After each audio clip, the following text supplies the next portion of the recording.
और 24 मार्च को देवभूमि में परिवार पहचान योजना लागू होगी। अंतिम चरण में एक्ट बनाने का काम पहुंच चुका है। धामी सरकार के कार्यकाल के 4 साल पूरे होने पर यह कार्यक्रम होगा। तो उत्तराखंड में देवभूमि परिवार पहचान पत्र योजना 24 मार्च से लागू होने जा रही है। योजना को लेकर एक्ट बनाने का काम अब अंतिम चरण में पहुंच चुका है। 12 नवंबर 2025 को धामी कैबिनेट से इस योजना को मंजूरी मिली थी, जिसके बाद नियोजन विभाग लगातार एक्ट तैयार करने में जुटा हुआ है। मुख्यमंत्री पुष्कर सिंह धामी के कार्यकाल के 4 साल पूरे होने पर 24 मार्च को आयोजित कार्यक्रम के दौरान इस योजना को औपचारिक रूप से लागू किया जाएगा। हरियाणा की तर्ज पर शुरू हो रही इस योजना का उद्देश्य राज्य और केंद्र सरकार की जन कल्याणकारी योजनाओं को सही लाभार्थियों तक पहुंचाना और फर्जीवाड़े पर रोक लगाना है।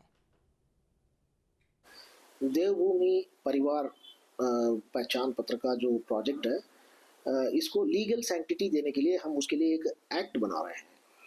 तो उस एक्ट का आज प्रेजेंटेशन हुआ है और कुछ करेक्शंस है, हमने डायरेक्शन दिया है। तो हमें उम्मीद है कि जो हम नेक्स्ट कैबिनेट मीटिंग आएगा, संभवतः 11 फरवरी के आसपास में आएगा, तब तक हम लोग माननीय मंत्रिमंडल के समक्ष एक्ट को पुटअप कर पाए, क्योंकि उसके बाद फिर विधायी से वेटिंग होगी, फिर विधानसभा में जाएगी। विधानसभा सत्र जो है मार्च के महीने में बजट सत्र होना है, हम उससे उस समय उस एक्ट को वहाँ से थ्रू कराना चाहते हैं।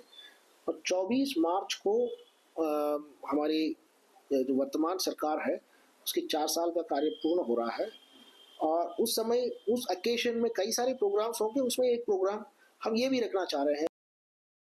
आपके मोबाइल पर तुरंत आएगी ब्रेकिंग न्यूज।